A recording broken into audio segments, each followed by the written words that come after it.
en Primera de Corintios capítulo 6, Primera de Corintios capítulo 6, y vamos a leer los primeros 11 versículos, aunque casi vamos a quedarnos con un tema de una palabra que aparece allí.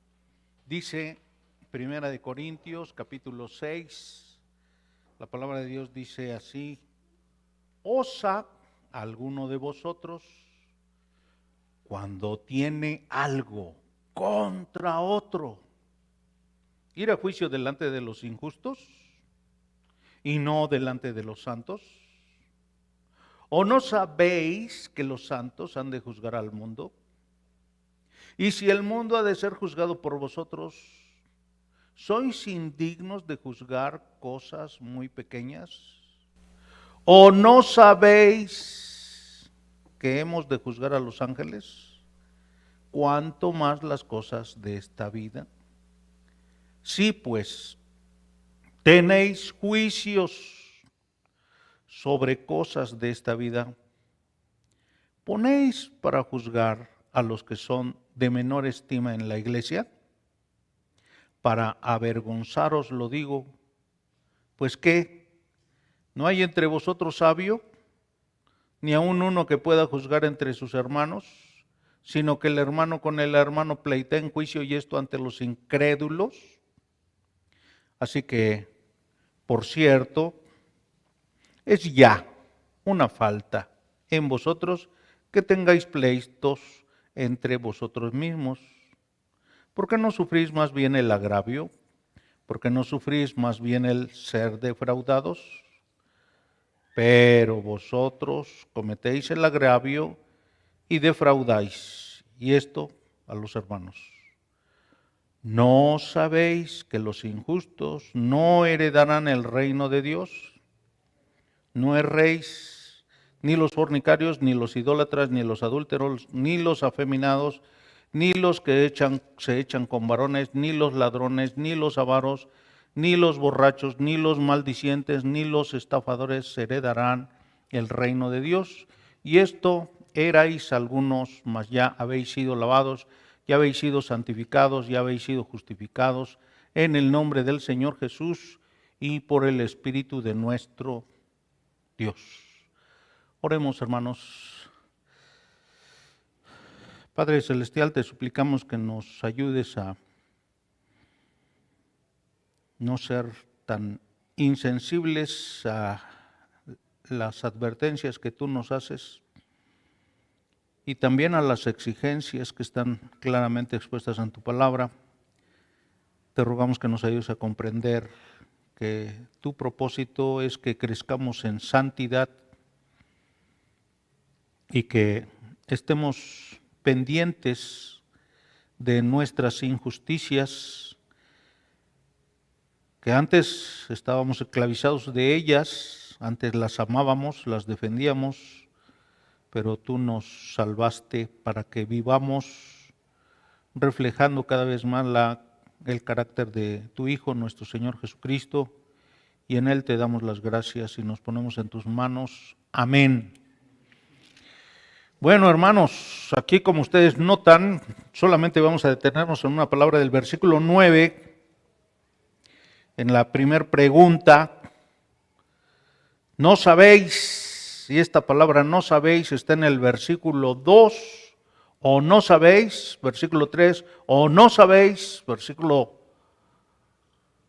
9. 2, 3 y 9. ¿No saben? ¿No saben? Bueno, ¿cómo es posible que personas que han tenido tan buenos maestros como los corintios? ¿Quiénes eran los mejores maestros en la época de la iglesia primitiva? Los apóstoles. Los apóstoles, y los corintios decían: mi maestro Cefas, o mi maestro Apolos, o mi maestro Pablo, o mi maestro Cristo. Pues ¿de qué sirve que tengan esos maestros si no saben, no saben y no saben? Realmente es terrible esta situación, esta condición de personas que estudian y no se ve reflejada en su vida lo que dicen que son. Dicen que son discípulos de Cristo y no se portan como discípulos de Cristo, sino como discípulos del diablo. Qué lamentable. Así que hoy vamos a reflexionar sobre los quienes. Versículo 9, ¿de quién está hablando el apóstol? Vamos a hablar sobre los injustos. 3 aspectos de los injustos. Nosotros éramos injustos. Hoy no somos injustos. Y número 3, hoy tenemos a nuestro alrededor injustos. Así que el tema es injustos. Y vamos a recordar brevemente cómo de los versículos 1 al 13, el tema que está abordando el apóstol es la inmoralidad. Capítulo 5. Todo el capítulo 5, el apóstol Pablo habló de la inmoralidad, ¿verdad? De esa inmoralidad, y allí dio muchos principios, muchas enseñanzas. Los inmorales sexuales, esos son un ejemplo de injusticia. Y a través de estar leyendo otra vez este libro, estos textos, realmente quedé asombrado cómo tiene tantísima enseñanza, una gran profundidad, pero además es una enseñanza muy práctica, muy cercana a nosotros. Y está tan vívida porque los pecados que está atendiendo el apóstol San Pablo aquí y que están muy repetidos, vean en el versículo 9, cuando dice: no erréis, número 1, fornicarios, idólatras, adúlteros, afeminados, se echan con varones. ¿De qué pecado estaban hablando? Sexual. Y luego los ladrones, los avaros, dinero, borrachos. Bueno, todavía los estafadores son dinero, pero complacientes, autocomplacientes. Y cómo vamos siendo tan insensibles que vamos dando permiso a los pecados, de que estamos en una iglesia, estamos estudiando la Biblia, estamos haciendo discipulado y nos vamos volviendo tan insensibles que los pecados nos van abrazando. Sigue hablando, eres bueno para hablar. Sí, hablas, pero el pecado nos está abrazando, nos está haciendo cosquillitas y estamos dejando que el pecado nos abrace y después nosotros abrazamos al pecado. Estos textos, como ustedes saben, son textos que nos llaman, nos exhortan a la santificación y tiene mucha riqueza con respecto a este tema. Hemos estudiado que los corintios, debido al ambiente cultural que tenían, rodeados por filosofías griegas, debido a las prácticas y las costumbres que se arraigaron por generaciones con ellos para la idolatría y para la impureza sexual, debido a que no eran personas que probablemente venían al texto bíblico, estaban estudiando, reflexionando y se mantenían, como dice el capítulo 3, en la inmadurez y la ignorancia de las verdades de Dios, debido a que les faltaba tiempo, interés, realmente no dedicaban a estarse autoconfrontando, a estar aplicando a su vida personal la Biblia. No entendían que deberían de sustituir sus prácticas, su conducta, sus actitudes por una nueva vida que le estaba enseñando Cristo.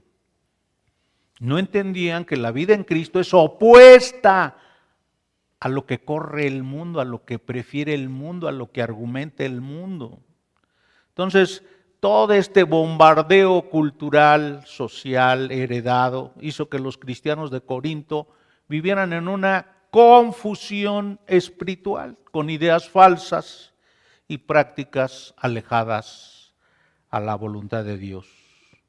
Pablo les estaría diciendo de forma muy cercana, porque pues seguro que el idioma griego y lo entendían aquellos hombres, y Pablo estaba hablando con su idioma de manera sencilla, les estaría diciendo, mira, por favor piensa, mira. Dios a ti te ha designado para que juzgues a los ángeles. ¿Se entiende eso? Dios te escogió para que allá juzgues a los ángeles caídos. Entonces tú vas a juzgar a los ángeles. No significa entonces que Dios te ha asignado sabiduría para que puedas resolver conflictos aquí en la tierra. ¿Por qué andas buscando sabiduría de los incrédulos, de los que se oponen a la verdad de Dios? Vean allí 1 Corintios 6:3. ¿O no sabéis que hemos de juzgar a los ángeles? Si tienen capacidad para juzgar a los ángeles, ¿cuánto más no tendrán capacidad para juzgar las cosas de esta vida? Deberían de tener inteligencia, sabiduría, discernimiento, entendimiento, sensibilidad. Aférrense a lo que Dios dice. Entonces, el apóstol Pablo les estaba dando aquí una fuerte reprensión, un gran regaño. Es una seria llamada de atención. Los corintios no estaban glorificando a Dios con su conducta, con su comportamiento. El apóstol les pide, les exige, los llama, avergüéncense, sientan pena. Dios no está complacido con ustedes. Dejen de estar hablando, cállense, cúbranse mejor su rostro, llenen de lodo. Me acuerdo de personas con las que me reunía, decían, enjuágate con clarasol la boca. Y yo decía, sí, debería de hacerlo porque he ensuciado mucho mi boca. En su cerebro deberían criticarse a ustedes mismos por las conductas que tienen. Vean cómo lo dice 1 Corintios 6:5. Propósito, con la finalidad, para avergonzaros, lo digo. Pues que no hay entre vosotros sabio, ni aun uno que pueda juzgar entre sus hermanos. ¿Cómo es posible que no pueden reprender a alguien que es fornicario? ¿Cómo es posible que se estén peleando entre ustedes por cuestiones de dinero? El apóstol dice ya, como ya lo leímos, perdieron el juicio antes de entrar al tribunal. ¿Por qué? Porque no usan la sabiduría de Dios. Porque mientras con la boca utilizan algunas palabras y vocabulario cristiano, realmente en su orden de pensamiento y en sus actitudes no se diferencian de los políticos de cualquier partido que hay allá afuera, o los líderes incrédulos. Esta es una carta de corrección. Ahí lo dice en 1 Corintios 6:7. Así que, por cierto, es ya una falta en vosotros. Ya es una falta. Están mal, están reprobados. Así que el apóstol está llamando a comprender un tema, Si ya fueron salvados por Cristo, si ya fueron regenerados por el Espíritu Santo, si ya Dios Padre los declaró justos, ya no pueden dar frutos de conducta como lo hacen los incrédulos, los paganos, que no conocen a Dios, que son esclavos de sus mentiras, de sus engaños, de su pecado. Así que Pablo les está diciendo, lo que ustedes son en Cristo, o lo que Cristo hizo en ustedes, no lo están manifestando. No corresponde con lo que ustedes están haciendo. Bueno, así que hoy estudiaremos aquí solamente en esta pregunta de 1 Corintios 6:9, estudiaremos dos formas como el pecado nos afecta, que nos obligan a buscar la santidad.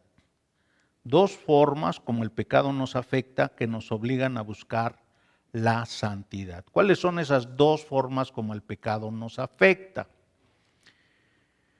Bueno, en primer lugar nos afecta porque éramos nosotros injustos, éramos reprobados por Dios antes.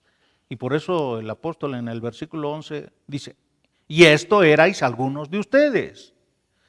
Entonces, esta de injusticia y esta necesidad que el apóstol está diciendo, mira, reflexiona, piensa.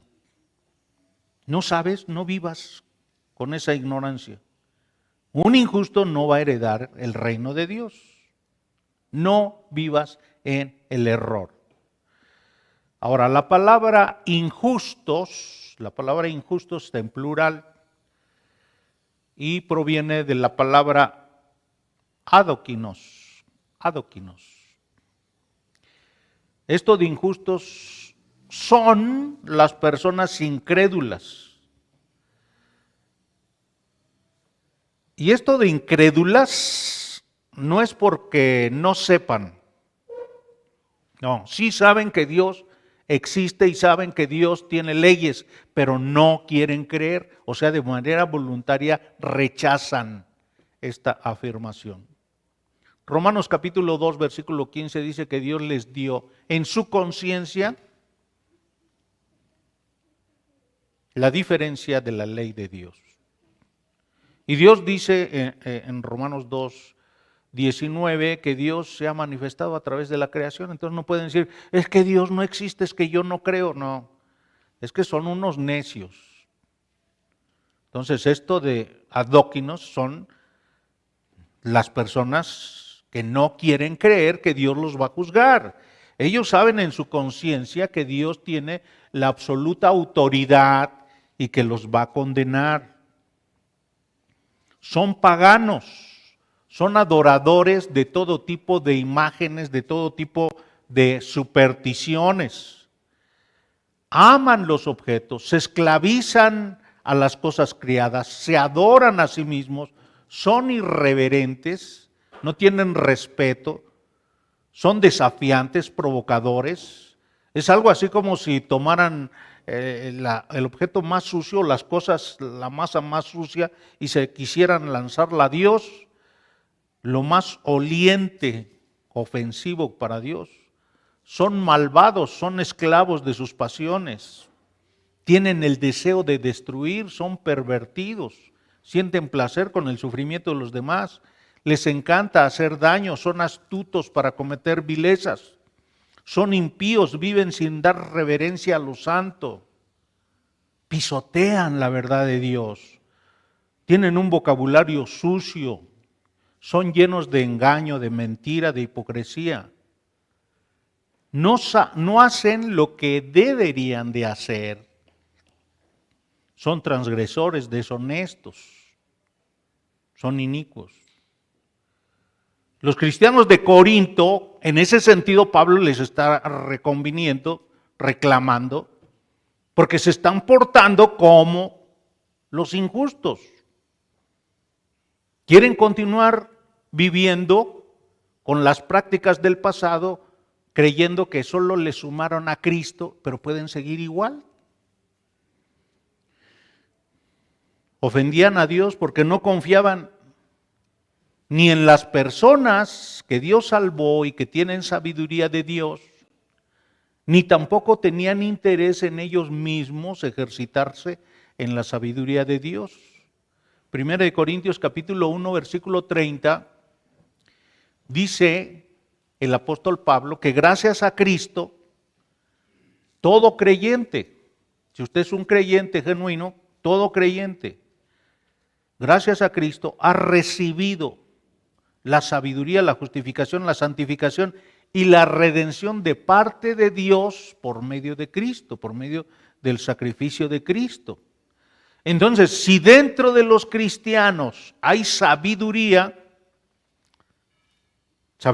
para identificar un pecado, identificar dónde está el conflicto, identificar dónde está la causa y la solución de un conflicto a través del texto bíblico, entonces, ¿para qué tenían que ir a andar con otras personas haciendo juicios ante los incrédulos, como lo leímos hace un momento? Dios ha dotado, eso es lo que hemos estudiado a través del tiempo que hemos estado en esta iglesia, Dios ha dotado, dice Romanos capítulo 8, a partir del versículo 9, Dios ha dotado del Espíritu de Cristo a cada cristiano. O sea, Cristo mora dentro del cristiano. Y entonces ya no puede estar pidiendo, Dios, sálvame. Dios, pues si ya tiene a Cristo dentro de él, si es que se arrepintió genuinamente. En segundo lugar, Dios ha dado el evangelio que purifica, su evangelio. Esta obra de Cristo, este ministerio del Espíritu Santo, esta unión con Cristo. Entonces, el Espíritu Santo ha bañado, ha sumergido al pecador dentro de Cristo y Cristo mora dentro del creyente. En tercer lugar, Dios ha derramado su amor dentro del corazón de los cristianos por el poder del Espíritu Santo. Dice Romanos 5:5. Entonces, Dios ha dotado al cristiano, señor cristiano de Corinto. Dios Padre obró por medio de Jesucristo y por medio del Espíritu Santo dentro de ustedes una nueva naturaleza, una transformación divina, incomprensible, eterna, infinita, poderosa. Entonces, que en tu vida se manifieste que en efecto Dios ya te salvó. Entonces los cristianos de Corinto habían sido injustos, habían sido en el pasado, y gracias a esta obra salvadora de Dios, ahora ya no deberían considerarse ni conducirse como injustos. Por eso dice, ¿no sabéis que los injustos no heredarán el reino de Dios? Versículo 11. Y esto erais algunos. Ustedes eran en el pasado, pero ya no son. Pero hoy hay injustos. ¿Hoy hay injustos? Sí, todavía hay injustos que están reprobados. Probablemente pues tengamos algunos cerca. Y a través de los estudios bíblicos hemos mencionado que nosotros no podemos escandalizarnos de los cristianos de Corinto, porque realmente todo cristiano se mantiene en una batalla contra el pecado, un esfuerzo continuo por vivir en santidad. Dios continúa transformando al cristiano. Y quizá alguno de nosotros está batallando con un pecado, con un problema, con un conflicto personal. Tal vez puede detenerse realmente, pedirle a Dios honradez, sinceridad y decir, sigo comportándome como antes de que fuera cristiano. Tal vez alguno ha llegado al convencimiento de que es injusto, a la convicción de que no está reflejando la santidad de Cristo, a que aún está batallando. Y entonces, los que ya no son injustos, o sea, los que han sido espiritualmente madurados, ¿cómo pueden ayudar a los que están sufriendo?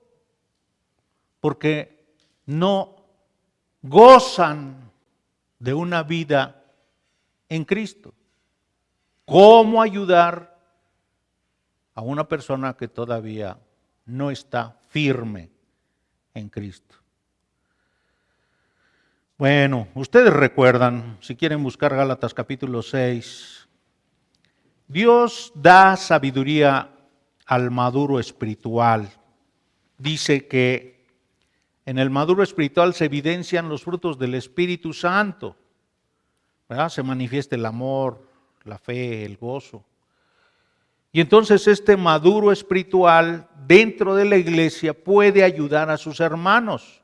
La actitud de este maduro espiritual debe ser de mansedumbre y de compasión por alguien que está sufriendo, alguien que si vive con angustia, que se preocupa porque anhela la santidad y no la alcanza.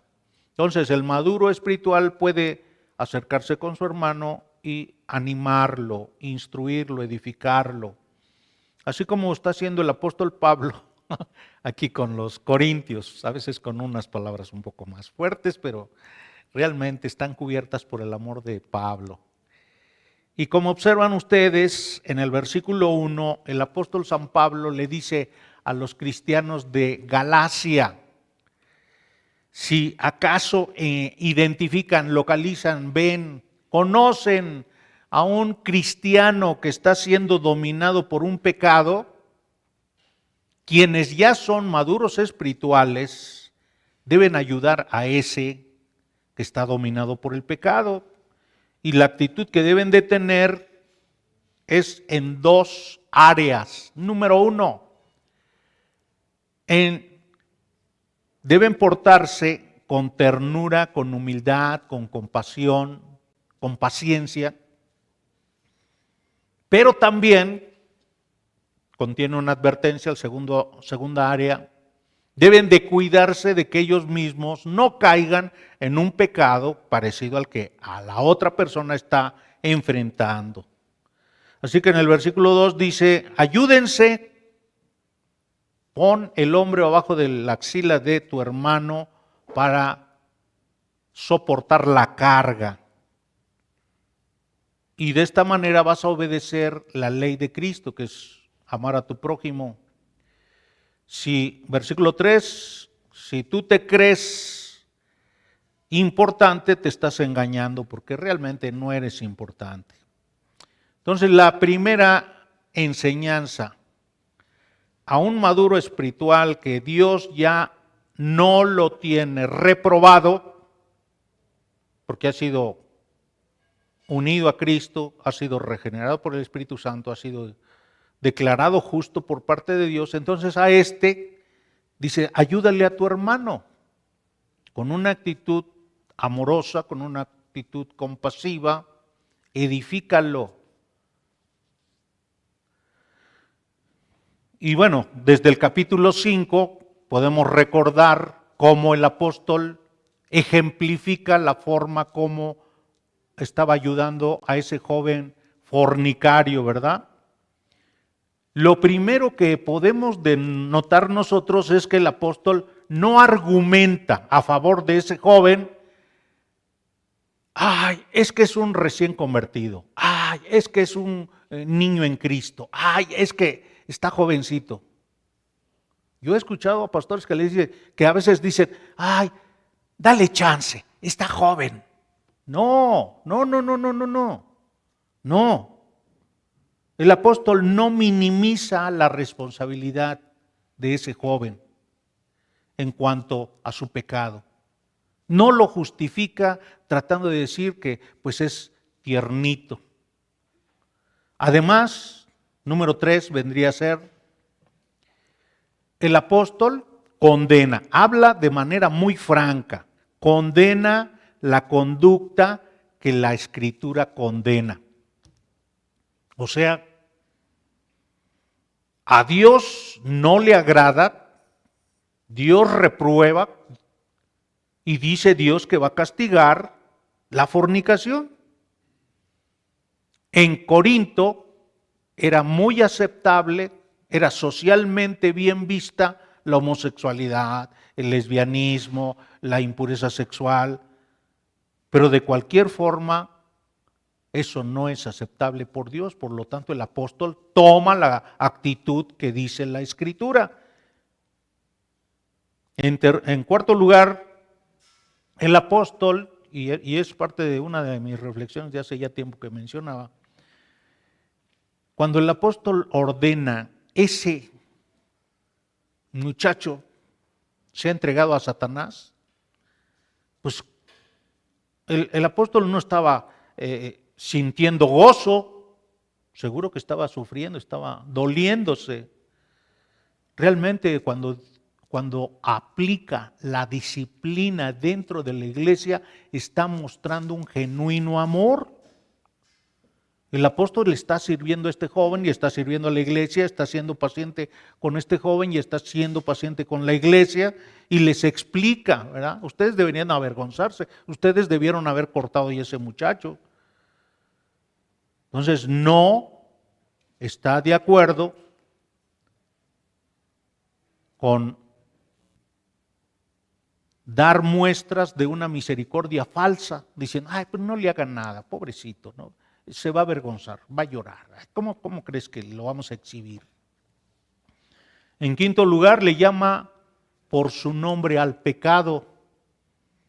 Le llama por su nombre al pecado. No pone otras palabras. No es permisivo, no es tolerante. Aunque la sociedad y la cultura hasta lo consideraba, la impureza sexual la veía como algo sagrado, porque pues había sacerdotisas ahí de los dioses griegos, el apóstol lo reprueba.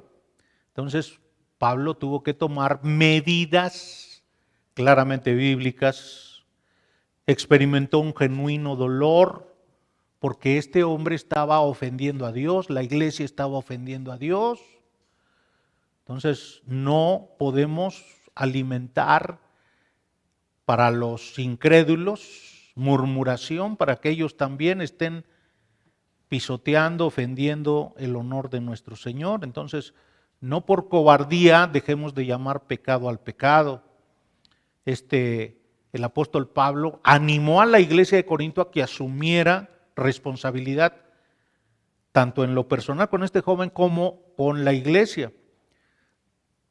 Y como veremos en 2 de Corintios, cuando este joven se arrepintió al parecer, cuando mostró genuino arrepentimiento, el apóstol le pidió a la iglesia que lo perdonara, que lo consolara y que lo confirmara dentro de la fe.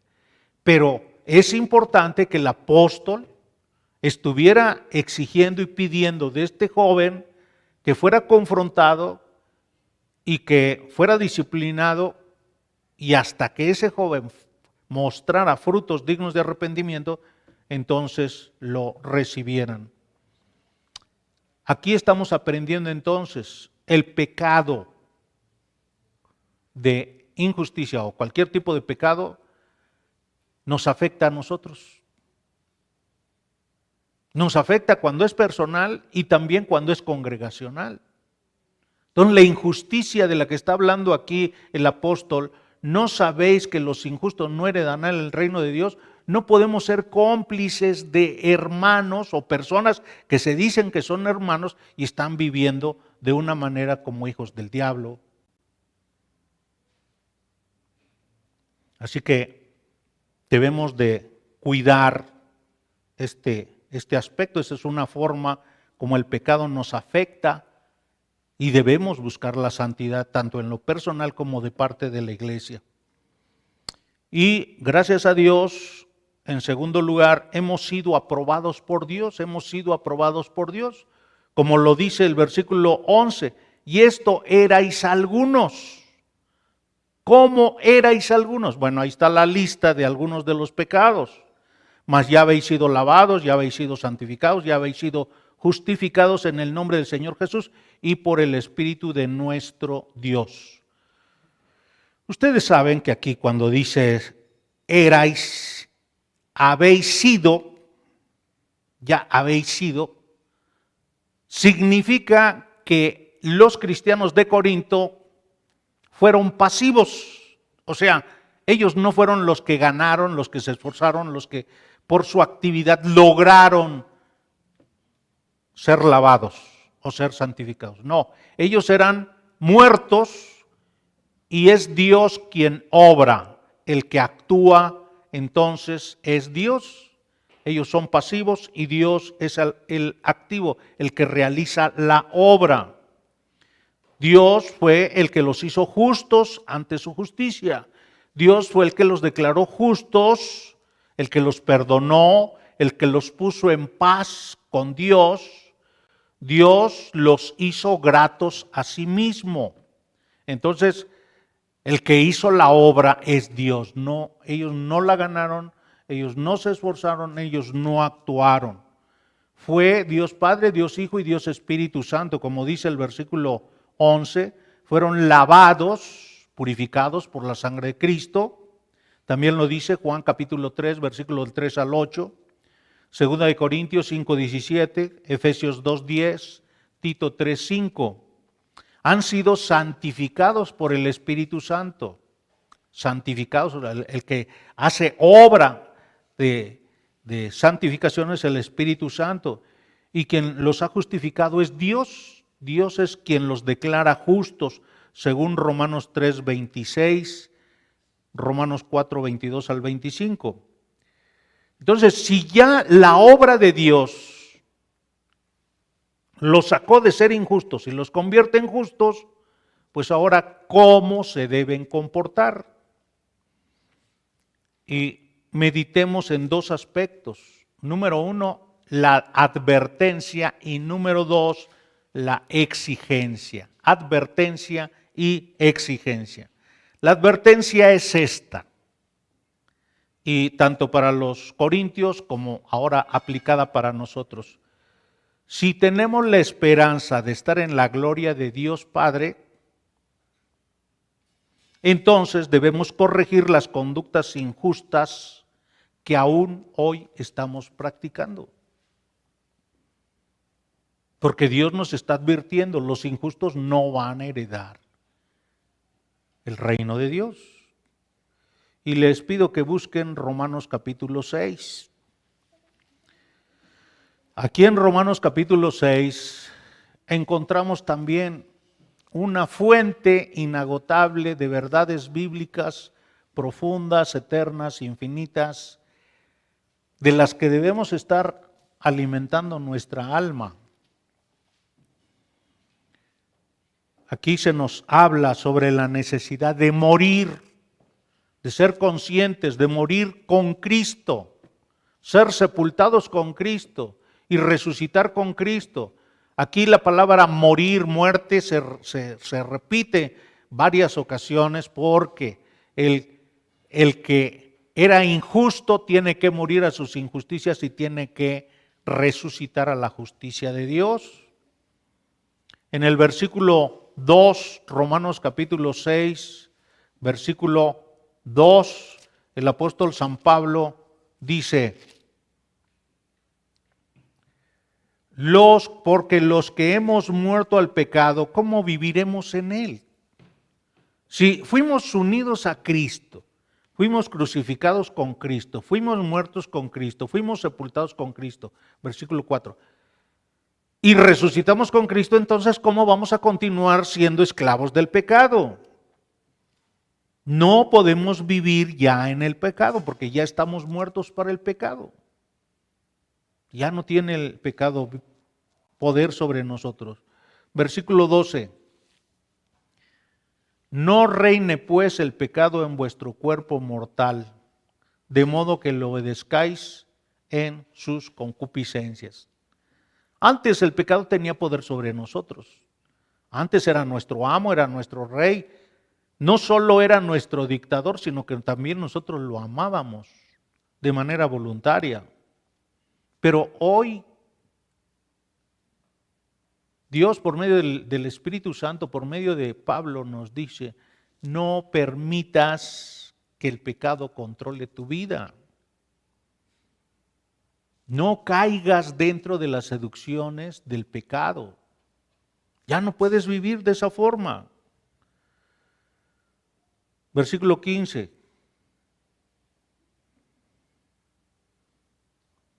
¿Qué pues pecaremos?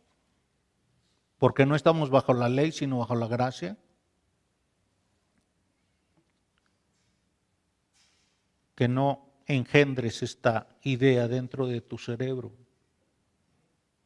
Podemos seguir pecando porque ya fuimos perdonados, todos nuestros pecados ya fueron perdonados, pasados, presentes y futuros.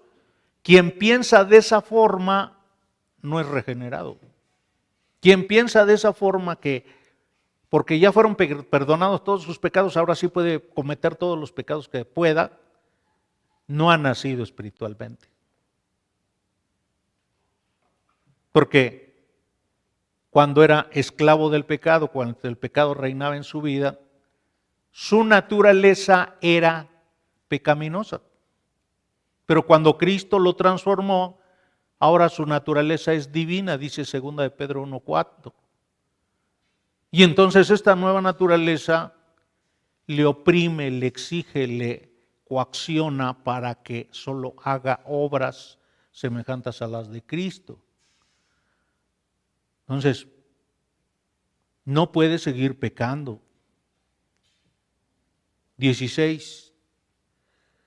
¿No sabéis que si os sometéis a alguien como esclavos para obedecerle, sois esclavos de aquel a quien obedecéis, sea del pecado para muerte o sea de la obediencia para justicia?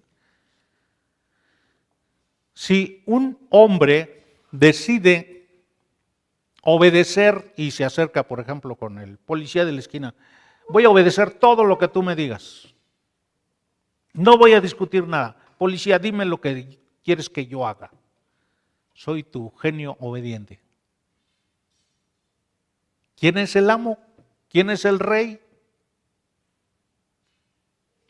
Bueno, dice el apóstol San Pablo, si tú te quieres convertir en esclavo del pecado, pues entonces vas a estarlo obedeciendo. Pero Dios ya te dio el poder en Cristo para que no lo obedezcas. Ahora, a quien debes obedecer es a Dios. Debes llenar tu mente de la palabra de Dios y vivir de acuerdo a los mandamientos de Dios.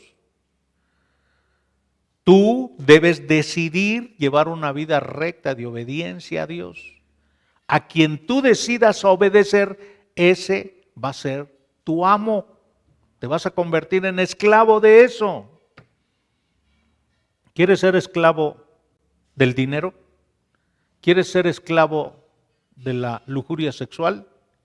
¿Quieres ser esclavo del orgullo, del deseo de importancia? Antes eran esclavos del pecado, pero ustedes voluntariamente decidieron obedecer a Dios. Entonces confirmen esa realidad, dice el versículo 17. Versículo 22. Mas ahora que habéis sido libertados del pecado, noten otra vez, no es que ustedes lograron su libertad del pecado, sino que Dios es quien les dio la libertad del pecado. Habéis sido, otra persona lo hizo por ustedes y han sido hechos siervos de Dios. Tienen por fruto la santificación. Entonces su vida cada vez va a ser de más obediencia a Dios, mejores obras justas. Y eso significa estar viviendo de acuerdo a la voluntad de Dios. Entonces una advertencia. Si tú de veras estás diciendo que eres justificado por parte de Dios, pues entonces demuéstralo con una vida de santidad progresiva. En segundo lugar, la exigencia.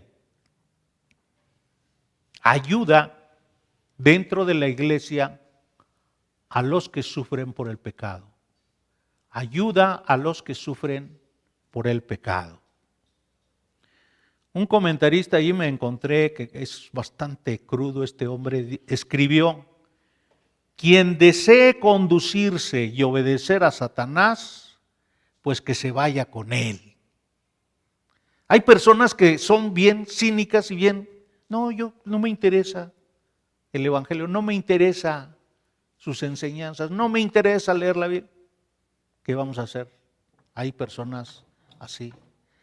Pero dentro de la iglesia, algunos de nosotros podemos llegar a tal insensibilidad que de manera externa estamos viviendo como santos, pero sabemos que en nuestra intimidad, en nuestra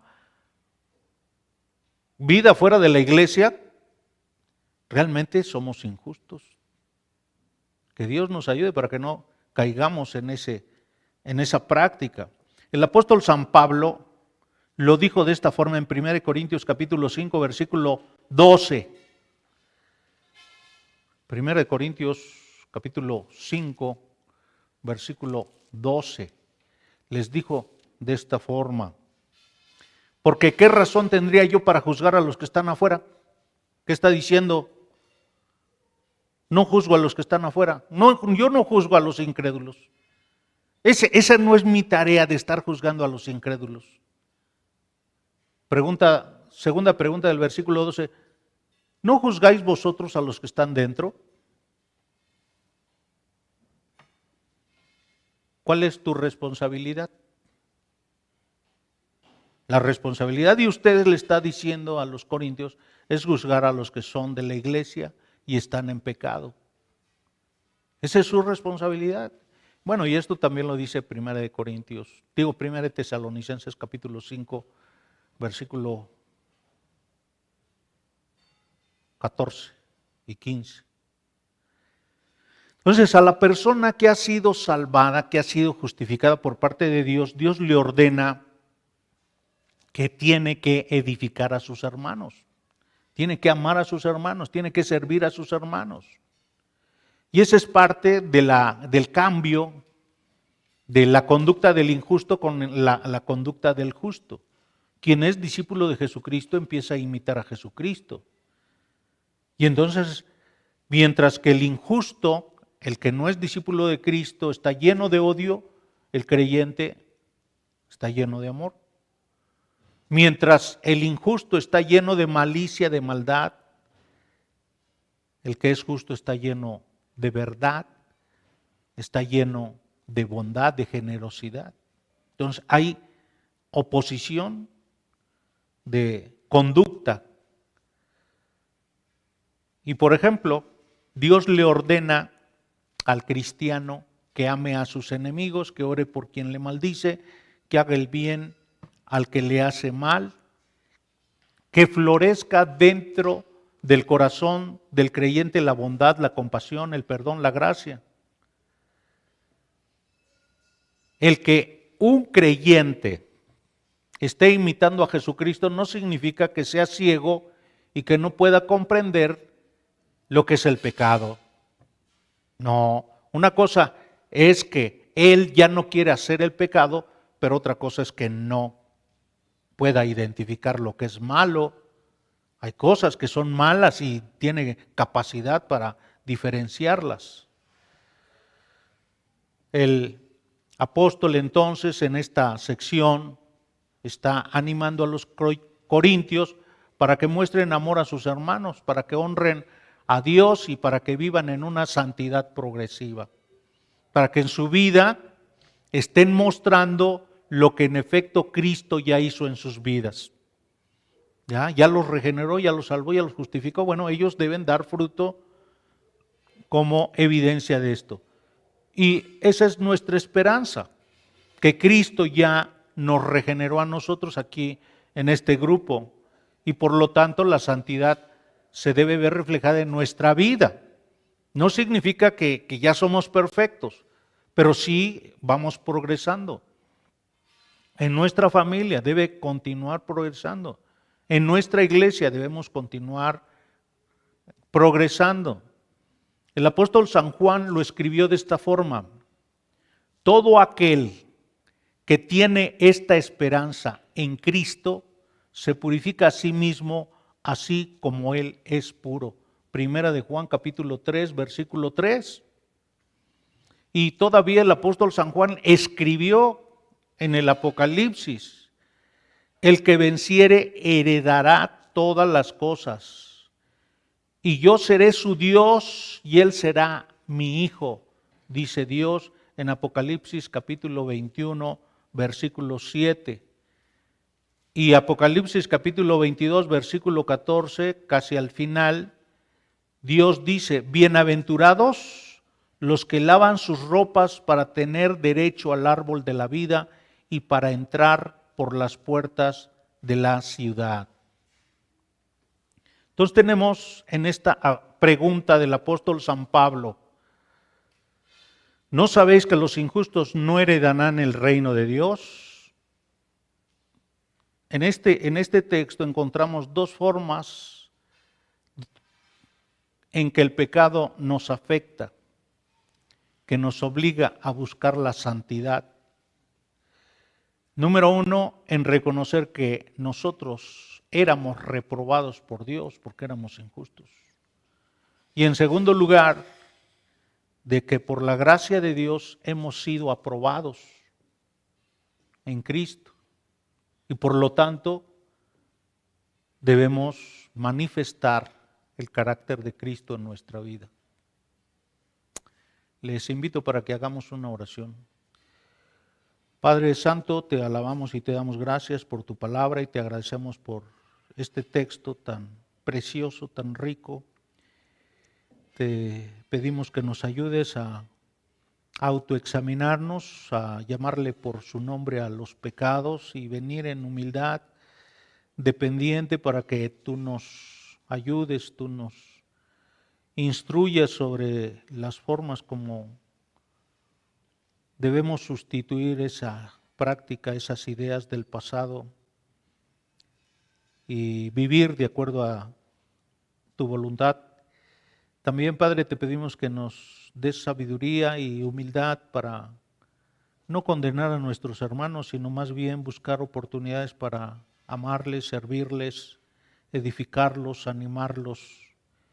Y Padre, que tú continúes manteniéndonos en unidad para que como compañeros, como hermanos, lleguemos a tu presencia. Ayúdanos a ver a nuestros hermanos como candidatos cuando les estamos sirviendo. Candidatos de que lo veremos a este hermano allá en el cielo adorándote. Y nos llenaremos de gran gozo, de gran alegría, de que tú nos permitiste tener esta bendita esperanza. En nombre de